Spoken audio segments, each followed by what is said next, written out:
बच्चों, तो आज का लेक्चर स्टार्ट करते हैं। I hope everything is going good. तो आज का लेक्चर रहेगा हमारा जो बेसिक मैथ्स का लास्ट लेक्चर है। ये 7th लेक्चर है और इसमें हमने कंप्लीट बेसिक मैथमेटिक्स के जितने भी टॉपिक्स होते हैं हमने कवर अप किया है और आज एक लास्ट इंटीग्रेशन का टॉपिक रहा है और इसके बाद में हम पूरा चैप्टर कंक्लूड करेंगे। तो स्टार्ट करते हैं इंटीग्रेशन से बिना टाइम वेस्ट किए। तो तुम्हारे अकॉर्डिंग इंटीग्रेशन क्या होता है, क्या समझते हो कि कब इंटीग्रेशन करना है, मेरे को कब डिफरेंशिएशन करना है, जो कि हमने पार्ट पढ़ लिया है। बेसिकली इंटीग्रेशन होता है कि कोई भी जो एलिमेंट होता है, कोई भी कुछ भी मान सकते हो तुम, एरिया या कोई ऑब्जेक्ट होता है, वो बहुत ही स्मॉल एलिमेंट से मिलकर बना होता है। ये हमने फिजिक्स में जनरली पढ़ते हैं। तो वैसे ही है, यदि एक स्मॉल एलिमेंट को तुम बार बार ऐड करते हो तो इससे एक कंप्लीट ऑब्जेक्ट बन जाता है, कंप्लीट शेप बन जाता है। अब उसमें जो एडिशन का काम होता है तो वो कैसे करते हैं फिजिक्स में, तो वो जो एडिशन का काम करता है उन एलिमेंट को ऐड करने का, वो काम होता है इंटीग्रेशन का। तो कुल मिला एक किसी कभी भी तुम्हें उसको सबको ऐड ऑन करना हो तो तुम्हें इंटीग्रेशन का यूज़ करते हो, ठीक है। तो यहाँ से एक समझ में आएगा कि ये dx भी वही स्मॉल एलिमेंट है, इसको इंटीग्रेट करोगे, इंटीग्रेट का मतलब सबको ऐड डाउन करते रहोगे तो यहाँ पे वो कंप्लीट ऑब्जेक्ट बन जाएगा। ये काम होता है इंटीग्रेशन का। एक तो ये यूज़ हो गया, एक इसकी और आगे बात करेंगे एप्लीकेशन की, जो कि एरिया निकालने का, ठीक है। अब समझते हैं कि यहाँ पे इंटीग्रेशन की कुछ कंसेप्ट जो कैसे करते हैं। ये डिफरेंशिएशन से थोड़ा छोटा टॉपिक है तो ज़्यादा लेंथी नहीं है और जल्दी कवर अप हो जाएगा, ठीक है। स्टार्ट करते हैं। ये तुम थ्योरी वगैरह देख सकते हो कि यहाँ पे जो भी है कि इंटीग्रेशन का क्या मतलब होता है और यहाँ पे dx का क्या, ये सब है। ये जो मैंने समझाया वही चीज़ है कि इनफाइनाइटली स्मॉल एलिमेंट एक dx होता है और उस dx को ऐड ऑन करने का काम होता है, वो x का होता है। मतलब dx को ऐड करोगे तो वो x बन जाएगा। तो मैथमेटिकल फॉर्म में इसको हम ऐसे लिखते हैं। तो यहाँ पे जो ये सिंबल रिप्रेजेंट कर रहा है, तो यहाँ पे ध्यान से देखोगे ये सिंबल, ये इंटीग्रेशन का साइन है। ये जब भी दिख जाए इसका मतलब तुम्हें इंटीग्रेशन करना है। और ये dx है, ये क्या है, ये एक वेरिएबल है। जैसे मैं फंक्शन लिखता था y बराबर एफ ऑफ एक्स, तो यहाँ पे जो फंक्शन है, जो ये फंक्शन है y, वो किस पे डिपेंड कर रहा है, x पे। तो वैसे ये x पे डिपेंड कर रहा है तो यहाँ पे वेरिएबल जो होता है वो आता है dx। टाइम पे डिपेंड करेगा तो dt आ जाएगा, u पे डिपेंड करेगा तो du आ जाएगा। ऐसे ही ये हमारा मेन फंक्शन है जिसको हमने y से रिप्रेजेंट करते हैं अभी तक। तो ये y dx है कुछ इस तरीके से। The function is the integral, मतलब जिस फंक्शन को तुम्हें इंटीग्रेशन करना हो वो है यहाँ पे fx। तो ये कुछ सिंपल तरीका। तो मैं कभी भी इंटीग्रेशन हो तो ये चीज़ें कंपलसरी है। वहाँ पे एक इंटीग्रेशन का साइन आएगा, एक फंक्शन आएगा और जिस पे डिपेंड वेरिएबल है उसमें वो आ जाएगा dx dt du dv जो भी है, ठीक है।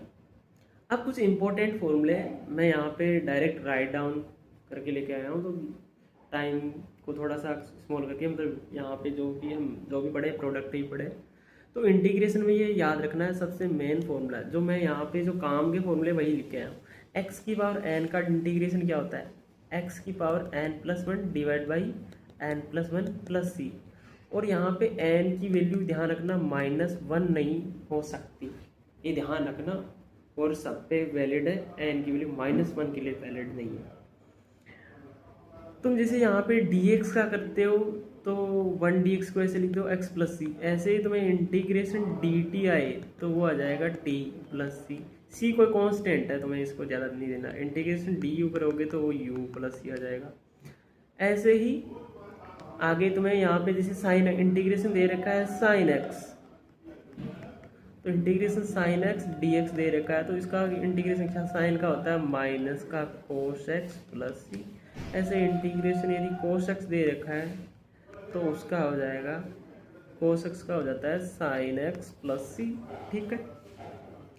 इस फॉर्मूले हो गए, बस मेनली यही दो फॉर्मूले इंटीग्रेशन के तुम्हें याद रखने। इसके अलावा तुम याद रखना चाहो तो सेक स्क्वायर वाला भी याद रख सकते हो यहाँ पे तुम्हारे सेक ऑफ पर्सनल हेल्प के लिए। तो यहाँ पे integration sec square x dx, तो यहाँ पे आ जाएगा 10x और इंटीग्रेशन कोस स्क्वायर एक्स ये इतना काम में आता नहीं है, तुम्हें याद रखना, करना तो कर लेना मेरे अकॉर्डिंग, ये याद रख लेना, ये कर लेना। और यहाँ पे ये भी बता देता हूँ, देखिए साइन ए एक्स प्लस बी है, ये देखो वैसे आ गया था लेकिन मैं यहाँ पे एक लाइन में क्लियर कर देता हूँ। जब भी फंक्शन के अंदर फंक्शन ऐसा कुछ दे रखा हो उसमें वो चेन रूल वाला कंसेप्ट नहीं है, यहाँ पे ये याद रखना है तुम्हें। यहाँ पे जैसे फंक्शन के अंदर कोई सिंपल फंक्शन दे रखा हो, तुम्हें उसमें क्या करना होता है, जो सबसे आउटर फंक्शन का उसका डिफ्रेंशिएशन कर दो, सॉरी इंटीग्रेशन कर दो। साइन एक्स का इंटीग्रेशन क्या होगा, कोस एक्स। अब जो एक्स की जगह दे रखा है वो एक्स लिख दिया। अब क्या करना है, नीचे तुम्हें हमेशा डिवाइड में डिफरेंशिएशन करना होता है जो फंक्शन अंदर दे रखा है ए एक्स प्लस बी का, बस यही करना है हमेशा। जैसे या आगे ये करें, जैसे कोस के एक्स डी एक्स दे रखा है, कोस का क्या होता है साइन, तो साइन के एक्स आ गया, और के एक्स दे रखा है, इसका डिफरेंशिएशन करेंगे डी बाई डी एक्स, इसका के एक्स का, तो यहाँ पे आ जाएगा के। बस ये एक याद रखना है तुम्हें, बहुत ज़रूरी है, बहुत ज़्यादा काम में आता है। एक ये फॉर्म दे रखी है यहाँ पे, एक मैं बता देता हूँ यहाँ पे बोले इंटीग्रेशन 1/x dx आ जाए तो इसको पढ़ते हैं log x प्लस, ये याद रखना वो n की पावर -1 वाला है, वो यही चीज़ है। n की वैल्यू जैसे ही x की वैल्यू, x की जो पावर में n होता है, इसकी वैल्यू यदि तुम n रखो, n की वैल्यू -1 रखोगे तो 1/x मिल जाएगा, तो उसका जो डिफ्रेंशिएशन होता है वो log x होता है। इंटीग्रेशन e की पावर x का जो तुम्हें यदि इंटीग्रेट करना है dx, तो ये e की पावर x प्लस c ही होता है। अब ये याद रख लेना, मैथ्स में तो अच्छे से समझते हो तुम, यहाँ पे कोई भी वैल्यू इसको t मान के करोगे तो आ जाता है, लेकिन वैसे तुम्हें याद रखना है बाकी सबको कि इंटीग्रेशन 1/ax प्लस b होता है। तो ये देखो x की पावर यहाँ पे भी 1 है, यहाँ पे भी 1 है, इसका मतलब है कि डिवाइड में कभी भी x की पावर 1 होगी और उसका तुम्हें डिफरेंशिएशन करना, वो हमेशा लॉग, उसका लॉग ही आएगा, इंटीग्रेशन करोगे तो लॉग, और जो फंक्शन दे रखा है वो आ जाएगा ax प्लस बी।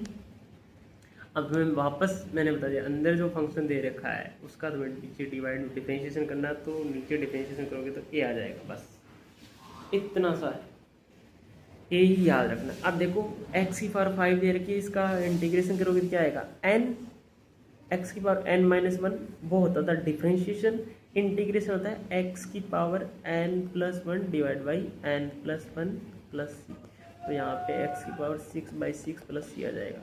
ऐसे ही 1/√x दे रखा है, तो इसको तुम ऐसे लिख दो x की पावर -½ dx, और इसको तुम सोल्व करोगे तो क्या आ जाएगा x की power n+1 divide by n+1, तो यहाँ से कितना आएगा x की पावर आ जाएगा +½ और इसको करोगे तो 1/2 आ जाएगा पॉजिटिव प्लस c, और आगे सोल्व करोगे तो ये 2 सबसे ऊपर चला जाएगा, यहाँ पे 2, और ये आ जाएगा √x plus c, 2√x plus c।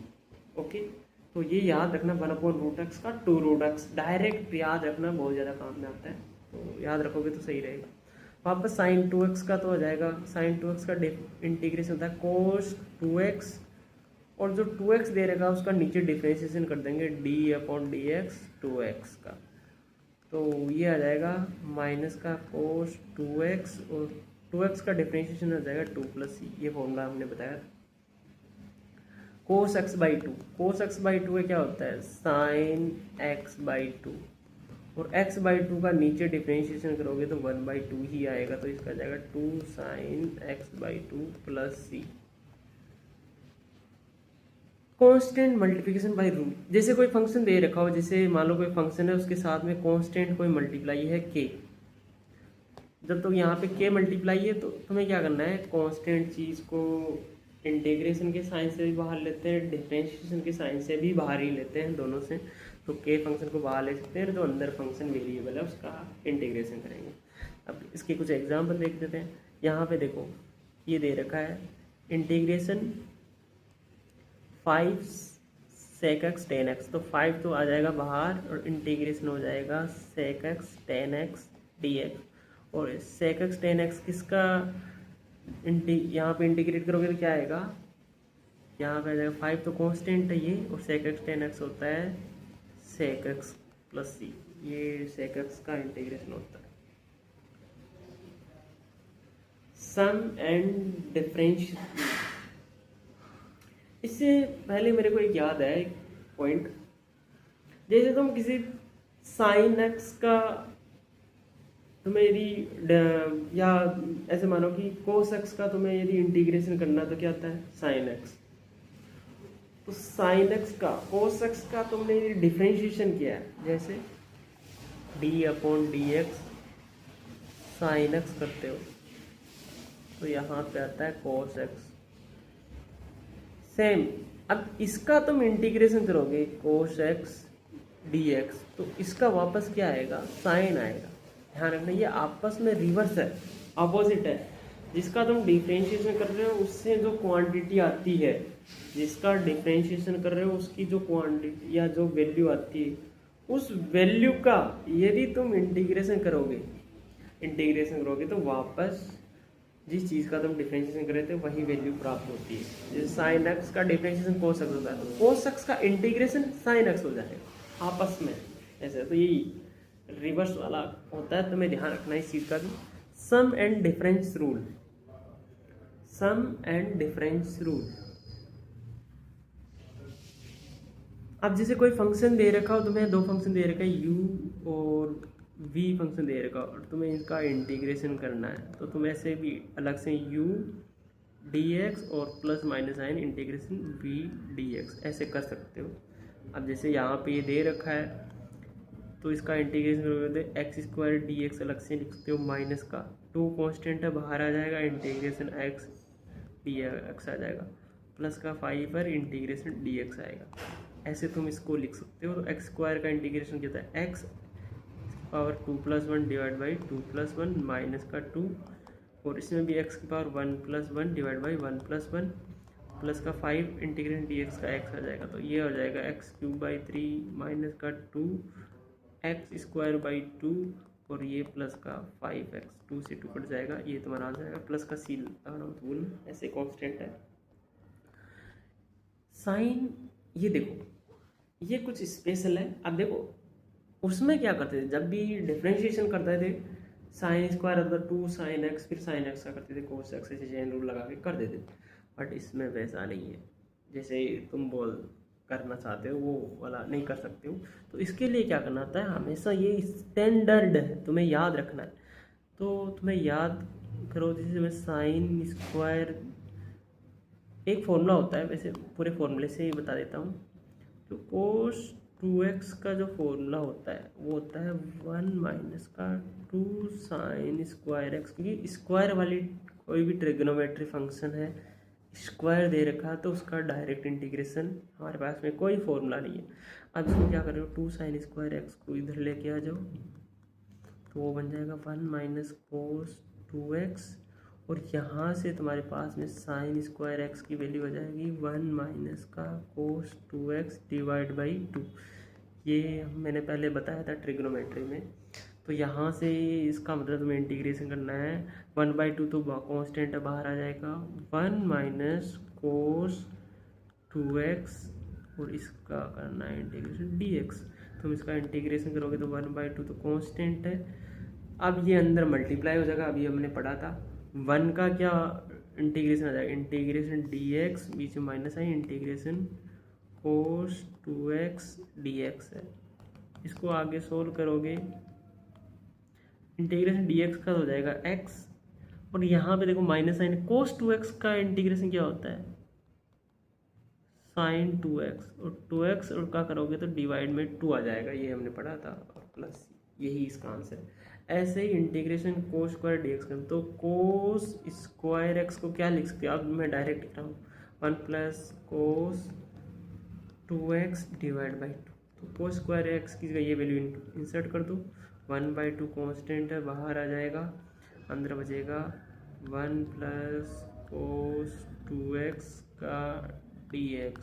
तो इसको मैं डायरेक्ट लिख दूंगा, अब 1 का हो जाएगा x, एक बार लिख देता हूँ, यहाँ पे आ जाएगा इंटीग्रेशन dx प्लस इंटीग्रेशन कोस 2x dx करोगे ये आ जाएगा x/2 प्लस कोस 2x का करोगे तो साइन ऑफ 2x डिवाइड में 2 प्लस c। ये आ जाएगा यहाँ पे। तो ये तुम्हें याद रखना है इसे। रूल फॉर द सब्सटीट्यूशन, जैसे कोई फंक्शन दे रखा है उसके अंदर भी फंक्शन दे रखा है, तो अब जो एक फंक्शन जो उसके साथ में मल्टीप्लाई में दे रखा हो, ये वाला जी डैश एक्स ऐसे कुछ दे रखा हो, तो उसको अपन एफ यू डी यू लिख के ऐसे सोल्व करते हैं। अब देखो ये चीज़ें लिखी भी है, थोड़ा सा कॉम्प्लेक्स लग रही है, मतलब क्या हो रहा है कुछ नहीं, कुछ समझ नहीं आ रहा। तो इन चीज़ों को हम एग्जाम्पल से समझते हैं। जैसे ये एग्जाम्पल है, मैं यहाँ पे 1 मान सकता हूँ। अब देखो अंदर जो फंक्शन है x+2, इसको तुम t मानो, तो इसका डिफरेंशिएशन करोगे तो ये तो आ जाएगा t के रेस्पेक्ट में dx/dt, और ये तो 0 हो जाएगा और इस t का 1 हो जाएगा, तो dx बराबर क्या आ जाएगा dt। और तुम्हें पता है कि जब यही चीज़ ऊपर लिखी हुई थी, जो फंक्शन ये फंक्शन दे रखा हो, यदि उसका डिफरेंशिएशन तुम्हें आगे मल्टीप्लाई में दे रखा हो, इसका डिफरेंशिएशन होता है 1 यहाँ पे मल्टीप्लाई में दे रखा है, तो इसका मतलब है कि तुम्हें इसमें ये वाला जो मेथड है, तुम्हें जैसे मैं यहाँ पे क्वेश्चन कर रहा हूँ, तुम्हें देखते रहना कैसे। तो इसमें क्या कर सकते हो, तुम्हें इसमें क्या करना है, dx को dt पुट कर देना।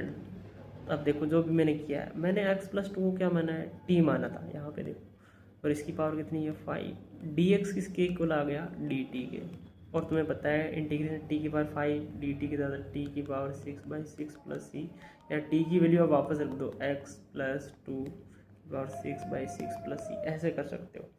अब यहाँ पे भी सेम वैसे देखो, ये फंक्शन दे रखा है 1 + y, इसको मानो t, डिफ्रेंशिएट कर दो, डिफ्रेंशिएट करोगे तो ये कितना आ जाएगा, ये तो 0 हो जाएगा t के रेस्पेक्ट में, differentiate with respect to time, not time, अपने को नहीं पता, विद रेस्पेक्ट टू t, तो यहाँ पे आ जाएगा 2y, और फिर y का करेंगे t के रेस्पेक्ट में dy/dt, तो ये हो जाएगा 1। तो यहाँ से तुम्हारे पास में देखो, जो देखो यहाँ पे 2y dy दे रखा है, 2y dy, तो यहाँ से 2y dy क्या आ जाएगा, इस dt को इधर लेके आ जाओ dt, तो इसका मतलब तुम यहाँ पे वैल्यू इंटीग्रेशन रूट में इस चीज़ को क्या माना था, t माना था, t आ जाएगा, और 2y dy इसकी जगह क्या कर सकते हो dt, और रूट टी का क्या होता है इंटीग्रेशन, याद करो, टी की पावर आ जाएगा n+1 divide by n+1 + c, simply. तो टी की पावर 3/2, टी क्या था 1 + y², 1 + y² की पावर 3/2, और डिवाइड में भी 3/2 + c, ये आंसर। समझ में आया? ऐसे सिंपल क्वेश्चन है यहाँ पे। अब देखो cos 7 थीटा + 5 दे रखा है, तो तुम्हें क्या करना है, यहाँ पे 7 थीटा + 5, इसको क्या मान लेना है, t मान लो। तो यहाँ पे क्या आएगा, या तो देखो ये वाला फंक्शन, एक दो दूसरा मैंने बताया था कि डिवाइड में तुम्हें क्या करना है, डिफरेंशिएशन उससे हो जाएगा, या एक में ये वाला मेथड समझा रहा हूँ तुम्हें बात। तो 7 थीटा + 5 को t मानो, तो यहाँ से क्या आ जाएगा 7 d θ/dt आ जाएगा, देखो 7 तो कॉन्स्टेंट है, बाहर आ जाएगा, d θ/dt, 5 तो कॉन्स्टेंट है, 0 हो जाएगा, और t का डिफरेंशिएशन करोगे टाइम के रिस्पेक्ट में 1 आ जाएगा। तो अब तुम देखो यहाँ से हमारे पास मल्टीप्लाई में केवल d θ है, तो मैं d θ बराबर क्या हो जाएगा, ये dt इधर चला जाएगा, और डिवाइड में आ जाएगा 7। अब देखो d θ ये फंक्शन दे रखा था जिसका डिफरेंशिएशन किया, और डिफरेंस करके डी थीटा की वैल्यू निकाली dt/7। अब तुम इसी चीज़ को ऐसे लिख सकते हो, इंटीग्रेशन cos t, क्योंकि हमने इसको t माना है, t पुट कर दिया, और डी थीटा की जगह क्या लिख सकते हो dt/7, हो गया। अब इंटीग्रेशन cos t का इंटीग्रेशन करना t के रेस्पेक्ट में, तो sin t, और डिवाइड में ये कॉन्स्टेंट है तो 1/7 आ गया, प्लस c, या साइन टी की वैल्यू थी 7 थीटा + 5 डिवाइड बाई 7 + c, ऐसे ये दे रखा है। अब देखो यहाँ पे sin x³ है, और यहाँ पे x² दे रखा है, तो इसमें क्या करना है, तुम क्या करो, इस x³ को t मान लो, क्या जाता है डिफरेंशिएट कर दो टाइम के रिस्पेक्ट में, तो ये आ जाएगा 3x², डिफरेंशिएट कर रहा हूँ, इंटीग्रेट नहीं कर रहा हूँ, याद रखना 3x², और x का करोगे टाइम के रेस्पेक्ट में dx/dt, तो यहाँ पे ये हो जाएगा 1। तो देखो तुम्हारे पास में वैल्यू किसकी है, एक्स स्क्वायर dx की, तो यहाँ से x इसको तुम्हारे पास में एक्स स्क्वायर dx आ जाएगा, वो आ जाएगा dt/3। तो सिंपली वैल्यू पुट कर दो। अब इंटीग्रेट साइन अंदर आ जाएगा t और एक्स स्क्वायर डी एक्स की जगह रख सकते हो dt/3। बस बात काम खत्म। साइन टी का क्या होता है, माइनस का कोस, और टी की वैल्यू कितनी है, x³ डिवाइड में 3 प्लस c, बस खत्म। ऐसे ये दे रखा है 1/cos² 2θ, इसको क्या लिख सकते हो, इंटीग्रल 1/cos² थीटा। इसको तुम अब वहाँ पे ये नहीं सोचना कि सर ने cos² थीटा की वैल्यू बताई थी, यहाँ पे तुम दिमाग लगाओ, ये हो जाएगा sec² 2θ dθ। अब देखो 2θ को क्या मानो, t मान लो, तो यहाँ से आ जाएगा थीटा, टाइम के रेस्पेक्ट में या t के रेस्पेक्ट में डिफरेंशिएट कर दो, dθ/dt ये हो जाएगा 1, तो यहाँ से आ जाएगा 2dθ बराबर आ जाएगा dt। तो dθ की वैल्यू कितनी आ जाएगी, यहाँ से dt/2, ये वैल्यू यहाँ पे रख दो। अब देखो इस फंक्शन में ये वाली वैल्यू हम यहाँ पे रखेंगे, तो इंटीग्रेशन sec² t dt, जो dθ था इसकी जगह dt/2, तो ये 2 नीचे आ जाएगा। और तुम्हें पता है sec² t dt किस का इंटीग्रेशन करेंगे तो क्या आएगा, tan t और प्लस c, और डिवाइड में जो 2 था वो 2 का 2, तो इसका मतलब 10 और t की वैल्यू क्या थी, 2θ माना था, डिवाइड बाई 2 प्लस c। ऐसे यहाँ पे देखो साइन की पावर 4t cos t है, तो अब देखो इसमें cos t को माने या sin t को माने, तो सबसे बेटर है यहाँ पे cos t को मानोगे, cos को t मानोगे तो यहाँ पे दिक्कत हो जाएगी। तुम यदि cos t को तुम u मान के v मान के कुछ भी वेरिएबल मान के करोगे तो आंसर नहीं आएगा। तो तुम्हें क्या करना है, यहाँ पे ध्यान रखना, जिसकी पावर ज़्यादा है उसको मानना है। तो तुम्हारा इंटीग्रेशन साइन t को तुमने मान लिया u, अब इसको u के रेस्पेक्ट में डिफ्रेंशिएट कर दो। u के रेस्पेक्ट में डिफ्रेंशिएट करोगे तो साइन t का क्या होता है, cos t, t का करोगे तो dt/du, और u का हो जाएगा 1, तो तुम्हारे पास में वैल्यू आ गई। अब यहाँ पे cos t dt वो आ जाएगा du के इक्वल, हाँ du के इक्वल आ जाएगा। अब तुम्हें क्या करना, अब देखो यही जो चीज़ लिखी है उसको समझते हैं कैसे लिख सकते हैं। इस चीज़ को देखो, इंटीग्रेशन साइन को क्या माना था u, तो u इसकी पावर 4 है तो 4, cos t dt को मान सकते हो du। अब तुम्हारा इंटीग्रेशन इजी हो गया, x की पावर 4 dx है, वैसे ही है u की पावर 4 du, तो ये आ जाएगा u की पावर 5/5 प्लस c, या u की वैल्यू रख दो, u क्या था साइन t, तो साइन t था तो साइन की पावर 5t/5 प्लस c। ऐसे log ax प्लस b, जो पहले आया था, अब मैं यहाँ पे समझा रहा हूँ। तुम्हें क्या करना है, ax प्लस b को मान लो t, डिफ्रेंशिएट कर दो t के रेस्पेक्ट में, तो ये आ जाएगा a dx/dt, b तो 0 हो जाएगा और d इसका करोगे 1। तुम्हें यहाँ पे dx लगा हुआ ध्यान रखना, तो dx की वैल्यू निकालो, क्या आ जाएगा, ये dt उधर चला जाएगा और a नीचे आ जाएगा dt/a। तो कुल मिला के यहाँ पे वैल्यू रख दो। ax प्लस b को क्या माना था, डिवाइड में t माना था 1/t, और आगे क्या था, dx की जगह पुट करोगे dt/a, यही था। और 1/t देखो 1/a तो कांस्टेंट, इंटीग्रेशन 1/t dt, ये वैसे ही है 1/x dx 1/y dy, तो इसका होता है log of 1/t dt log of t plus c, या 1/a था log ऑफ t की वैल्यू रख दो ax प्लस b, सिंपल ऐसे प्लस c, ऐसे 1/x² है।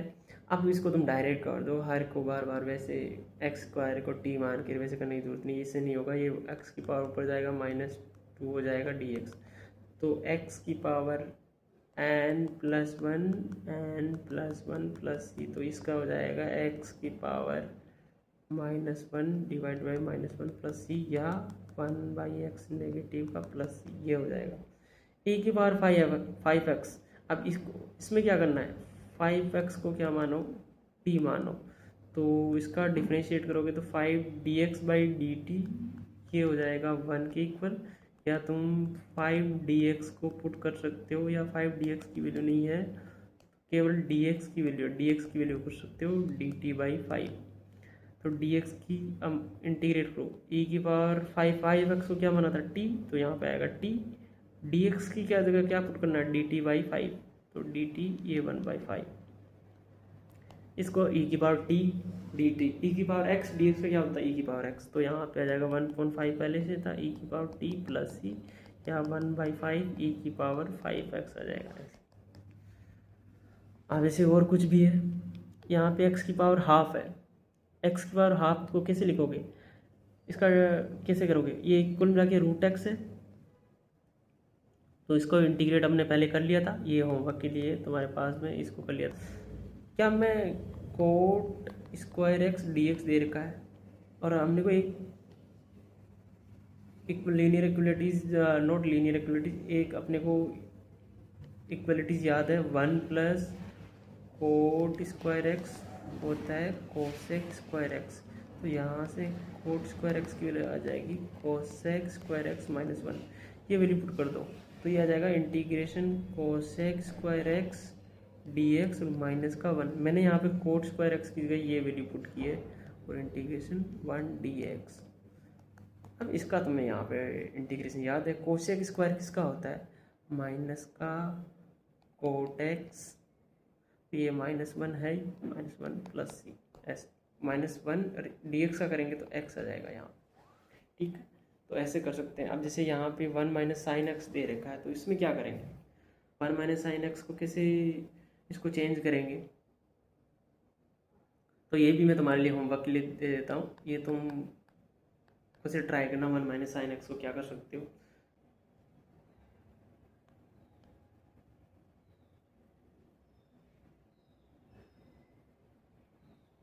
हाँ, तो अब आते हैं नेक्स्ट पार्ट पे, डेफिनेट इंटीग्रेशन। अब देखो अभी तक हम जो कॉन्स्टेंट सी लगाते थे उसका रीज़न यही था कि कुछ ना कुछ उसकी एक वैल्यू होती है जो हमको नहीं पता होती।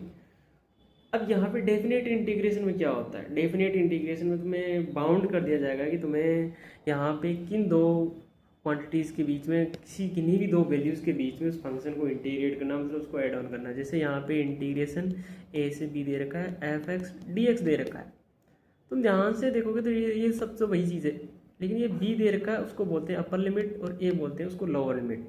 यदि मैं इस फंक्शन को इंटीग्रेट करता हूँ तो फंक्शन जब gx आता है तो यहाँ पे इसको gx लिख दिया, उसकी पावर क्या आएगी, पावर नहीं आएगी, यहाँ पे लिमिट आ जाएगी b से a तक। मतलब यहाँ पे बोल रहे हैं कि a से फंक्शन जब b तक जा रहा हो तो a से b, अपर लिमिट b आएगी, लोअर लिमिट a।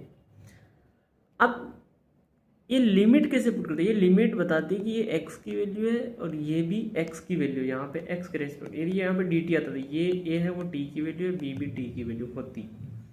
तो सिंपली जहाँ जहाँ पे x दे रखा है वहाँ पे एक बार अपर लिमिट रखेंगे, पहले अपर लिमिट, फिर बीच में माइनस साइन, फिर आता है x की जो वैल्यू है a वो लोअर लिमिट वो रखेंगे और इसको सोल्व करेंगे, बस यही है। ये डेफिनेट इंटीग्रेशन है, तो इसका सोल्व करते हैं आगे। इंटीग्रेशन 3dx दे रखा है, तो तुम्हें पता है कि 3 कांस्टेंट बाहर आ जाएगा, dx का इंटीग्रेशन होता है x, लिमिट रखनी है -1 से 4, अपर लिमिट 4 है तो 3, x की जगह पहले क्या रखना है 4, तो 4, फिर माइनस साइन, अब x की जगह क्या रखना है -1, तो यहाँ पे आ जाएगा -1।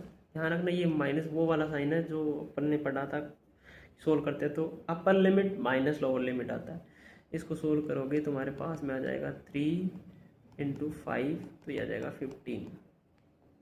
ऐसे ही साइन एक्स डी एक्स है, लिमिट दे रखी है 0 से π/2, तो साइन एक्स का इंटीग्रेशन होता है माइनस का कोस एक्स, और इसकी लिमिट रख देंगे 0 से π/2। पहले अपर लिमिट रखेंगे तो माइनस का कोस π/2, फिर बीच में माइनस साइन, और फिर आएगी लोअर लिमिट रखेंगे तो लोअर लिमिट रखेंगे कोस की जगह, एक्स की जगह रखेंगे केवल 0, तो यहाँ पे आ जाएगा 0। इसको सोल्व करो, कोस पाई बाई 2 ये तो 0 हो गया, माइनस और ये माइनस प्लस हो जाए, कोस 0 की वैल्यू 1, तो यहाँ पे वैल्यू आ जाएगी 1। ऐसे ही इंटीग्रेशन है 1/r dr दे रखा है, तो वही 1/x dx क्या होता है, log x, तो वैसे ही यहाँ पे आ जाएगा log ऑफ r और लिमिट रख देंगे a से b तक। तो लिमिट रखते हैं अब r की वैल्यू है यहाँ पे, तो r की वैल्यू पहले b upper limit minus lower limit, तो log p minus log a, ये पढ़ा था फर्स्ट लेक्चर में हमने, वो होता है log b by a। Same यहाँ पे दे रखा है कि कोई मोमेंटम है p, वो किसी पार्टिकल का अकॉर्डिंग ये रिलेशन दे रखा है dp by dt 10+2t, the momentum is 0 at t equal to 0, t equal to 0 पे ये दे रखा है p भी क्या दे रखा है 0, तो what will be the momentum at t equal to 10 second में मोमेंटम दे रखा है, तो मोमेंटम निकाल देते हैं। dp बाई dt कितना दे रखा है 10+2t ये दे रखा है। अब यहाँ पे 10+2t ये दे रखा है, तो मैं इसको ऐसे लिख सकता हूँ dp बराबर 10+2t dt। अब दोनों तरफ इंटीग्रेट कर दो। अब इंटीग्रेशन में लिमिट कैसे रखते हैं वो इम्पोर्टेंट है। यहाँ पे क्या लिमिट आती है वो टाइम की आएगी, यहाँ पे जो लिमिट, तब टाइम 0 था तो मोमेंटम भी 0, तो इधर लिमिट आएगी मोमेंटम की 0।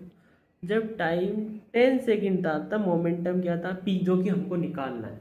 तो dp का इंटीग्रेशन जो भी करेंगे हम यहाँ पे, dp का इंटीग्रेशन आएगा p, लिमिट रखेंगे 0 से t, 10t+2t का इंटीग्रेशन 10 का 10t हो जाएगा, 2t का हो जाएगा 2t² बाई 2, लिमिट 0 से 10, 2 से 2 कैंसिल हो जाएगा, तो ये आ जाएगा p माइनस 0। और इसका इंटीग्रल पहले अपर लिमिट रखोगे तो ये आ जाएगा 10 इंटू 10 प्लस t का स्क्वायर मतलब 10 का स्क्वायर। अब लोअर लिमिट रखोगे तो इसमें t की वैल्यू 0 के तो 0, उसमें भी वो 0 हो जाएगा, तो ये आ जाएगा p बराबर क्या आ जाएगा, यहाँ पे ये भी 100 ये भी 100, तो 200 आ जाएगा, तो p की वैल्यू 200 आ जाएगी इसका आंसर। अब यहाँ पे एक और दे रखा है लिमिट वाला क्वेश्चन, यहाँ पे दे रखा है a sin omega t dt, तो a तो कांस्टेंट है इंटीग्रेशन साइन से, 0 से t sin omega t dt आ जाएगा, ये वही चीज़ है। तो मैं क्या करना है, ओमेगा t को x मान लो, x के रेस्पेक्ट में डिफ्रेंशिएट करोगे तो dt/dx इसका 1 आ जाएगा, तो तुम्हारे पास में dt की वैल्यू क्या आ जाएगी, ये dx इधर जाएगा और ओमेगा चला जाएगा दूसरी साइड डिवाइड में, तो यहाँ पे dt बाई ओमेगा, तो रख दो, a तो कांस्टेंट है और साइन ओमेगा t को हमने माना था x, और dt की जगह क्या लिख सकते हैं dx बाई ओमेगा, तो ओमेगा मैंने बाहर लिख दिया। तो साइन एक्स dx हमने पढ़ा था, वो होता है माइनस का cos x dx cos x, और ये लिमिट रख दो यहाँ पे 0 से t। अब ध्यान रखना यहाँ पे हमने जो x था जो t था उसको x में कन्वर्ट किया, तो लिमिट को भी तुम्हें x में कन्वर्ट करना है। तो लिमिट को कैसे कन्वर्ट करोगे, या तो तुम्हारे पास में ये मेथड है कि a बाई ओमेगा आ गया। अब तुम्हें क्या करना है, माइनस का कोस x की वैल्यू क्या थी ओमेगा t, तो ओमेगा t रख दो, तो तुम्हें लिमिट चेंज नहीं करनी पड़ेगी, लिमिट आएगी यहाँ पे जो t लिखेंगे, अब वो t नहीं आएगा, अब लिमिट यहाँ पे x की आएगी। जब t 0 था तो x भी 0 होगा, यहाँ पे t, तो यहाँ पे आ जाएगा ओमेगा t, लिमिट ये आएगी। तो यहाँ से वापस मैंने जैसे x को ओमेगा t पुट कर दिया, लिमिट 0 से t ही रहेगी, तो ये आ जाएगा माइनस का a ओमेगा बाहर ले लो, माइनस भी मैंने बाहर ले लिया है, कोस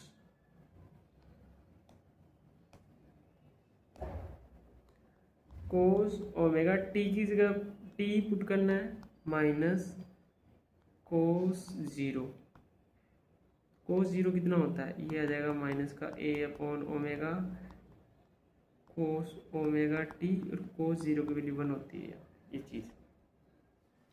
ऐसे ही ये वाली चीज़ देखो 2 1/x dx इंटीग्रेशन होता है log x, लिमिट रख दो a से b, तो यहाँ से हमने ये पढ़ा था log b minus log a हो जाएगा यहाँ पे। log b minus log a क्या होता है, log of b by a, तो ये इसका आंसर हो जाएगा। ऐसे ही dx 2+3x है, इस 2+3x को क्या मानना है, t, ये हमने बहुत पढ़ा था, अभी बहुत सारे क्वेश्चंस किए थे। इसको डिफ्रेंशिएट कर दो टाइम के रेस्पेक्ट में, तो ये 3dx/dt ये हो जाएगा 1, और इसको तुम लिख सकते हो dx बराबर हो जाएगा dt/3, तो ये हो जाएगा इंटीग्रेशन 1/t, और ये dt डिवाइड में 3 बाहर लिख दिया मैंने, तो ये हो जाएगा log ऑफ t, और ये 1/3, और t की जगह पुट कर दो वापस, वो लिमिट आएगी यहाँ पे, तो मैं t की जगह वापस पुट कर रहा हूँ 2+3x, तो 1/3 log ऑफ 2+3x, लिमिट कौन सी आएगी, 0 से x। सोल्व करो 1/3, पहले अपर लिमिट रखेंगे, log ऑफ x की जगह x ही रखना, तो यही रहेगा, minus lower limit log of x की जगह 0 पुट करेंगे तो 2 बचेगा, तो इसको log a/b लिख सकते हैं, 1/3 यहाँ पे रहेगा, log ऑफ a/b ये आंसर रहेगा, क्योंकि हमें पता है log of x minus log of y होता है, उसको log ऑफ x/y लिखते हैं। यहाँ पे देखो, एक तुम्हें यहाँ पे v और x में एक रिलेशन दे रखा है, और तुम्हें x इक्वल टू 0 पे वेलोसिटी v 0 देखो, find out the velocity v and displacement becomes x। Velocity v निकालना जब डिस्प्लेसमेंट x हो जाए, तो मैं यहाँ पे क्या दे रखा है, v dv/dx दे रखा है माइनस का ω² x, तो मैं dx को इधर लेके जा रहा हूँ, तो ये हो जाएगा v dv, तो ये हो जाएगा माइनस का ω² x dx, दोनों तरफ इंटीग्रेट कर दो। मैंने बोला जब भी ऐसे दे रखा हो तो इंटीग्रेशन का साइन यूज करो। जब x 0, यहाँ पे देखो dx दे रखा है, x की लिमिट आएगी, यहाँ पे d वेलोसिटी की लिमिट आएगी। जब डिस्प्लेसमेंट 0 था तो वेलोसिटी v नोट थी, जब डिस्प्लेसमेंट x था तो वेलोसिटी v है, यही हमने को फाइंड आउट करना है। v का इंटीग्रेशन dv के रेस्पेक्ट में v की पावर 2+1/2+1, सॉरी 1+1, यहाँ पे पावर 1 दे रखी है ना, 1+1/1+1, और ये आ जाएगा v नोट से v, माइनस का ω² कांस्टेंट है, x का इंटीग्रेशन करोगे तो x²/2, लिमिट 0 से x,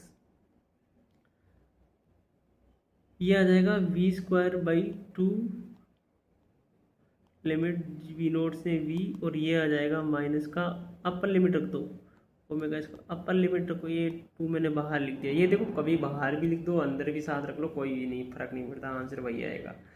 x² को तुम यहाँ पे x² लिख सकते हो, इसकी जगह माइनस लोअर लिमिट रखोगे तो 0 हो जाएगा। ये कितना हो जाएगा, ये भी यहाँ पे 1/2, पहले अपर लिमिट तो v² minus lower limit v note का स्क्वायर माइनस का ω², ये x²/2 इसे कट जाएगा, v² आ जाएगा, क्या आ जाएगा, ये इधर जाएगा पॉजिटिव, v नोट का स्क्वायर माइनस का ω² x², वो इधर से स्क्वायर उठाओगे तो इधर रूट आ जाएगा, तो ये इसका आंसर है। बस ऐसे ही तुम्हें सॉल्व करते रहना। नेक्स्ट इसकी लास्ट एप्लीकेशन है, इसके बाद में ये चैप्टर इंटीग्रेशन का पार्ट खत्म होता है। देखो इंटीग्रेशन का एक एप्लीकेशन होती है एरिया निकालने में, कि एरिया कैसे निकालते हैं। अब एरिया वाला कैसे चीज़ है, देखो मैं लिखता हूँ जब y/dx, इसका मतलब जैसे कोई ग्राफ बन रखा है, मैं यहाँ पे ऐसे बनाता हूँ, ये कोई ग्राफ दे रखा है, ये x है ये y है, ये इस बहुत पतली सी स्ट्रिप निकाली dx, और इसकी ये जो हाइट है वो मैंने y ही मानी है, ये इसकी स्ट्रिप है, इसकी थिकनेस dx मानी है। तो यदि तुम इसका एरिया निकालोगे तो क्या आ जाएगा, height y into multiply by dx, तो y dx मतलब इस स्ट्रिप का एरिया है। ऐसी ये एलिमेंट है, बहुत सारी स्ट्रिप से मिलके बना होता है, छोटी छोटी स्ट्रिप जिसमें हाइट थोड़ी चेंज भी हो रही है। तो इन सारी स्ट्रिप्स को तुम ऐड करोगे तो इस कंप्लीट फंक्शन का x के साथ में जो भी एरिया है वो आ जाएगा। तो इसीलिए वो ऐड ऑन करने का काम इंटीग्रेशन करता है। तो इसका मतलब ये जो क्वांटिटी है वो एरिया भी निकालती है। तो यही इसकी एक एप्लीकेशन है। अब तुम्हें ये मान लो कि x इक्वल टू ए से x इक्वल टू बी तक एरिया निकालना है, तो लिमिट रख देंगे कहाँ से कहाँ तक, a से b तक। जहाँ से भी निकालना हो a से b तक तो a से b तक जो भी है। जैसे ये वाला क्वेश्चन यहाँ पे मैं बता देता हूँ तुम्हें। ये दे रखा है x dx दे रखा है, इस बार हाइट x है, dx एलिमेंट लिया, तो तुम्हें एरिया निकालना है। अब यहाँ पे जो फंक्शन है वो y है, वो x के इक्वल ही दे रखा है, तो यहाँ पे x dx कहाँ से a से b तक। अब देखो ये हो जाएगा x² 2 और लिमिट रख देंगे कितना, a से b तक। पहले अपर लिमिट रख दो तो b² आ जाएगा, यहाँ पे x की जगह b रखना, तो b² 2 माइनस लोअर लिमिट तो a² 2, तो b² माइनस a² 2 ये आ जाएगा यहाँ पे। तो ये इतना ही था इंटीग्रेशन का पार्ट। हमने बहुत सारे क्वेश्चंस किए इंटीग्रेशन पे, अच्छे से प्रैक्टिस की है। हमने एरिया का भी क्वेश्चन किया है, तो सारी चीज़ें मैंने हर एक टॉपिक को इंक्लूड किया है। और ये हमारा 7th लेक्चर था बेसिक मैथ्स का। तो आज ये बेसिक मैथ्स यहीं पे ख़त्म होती है।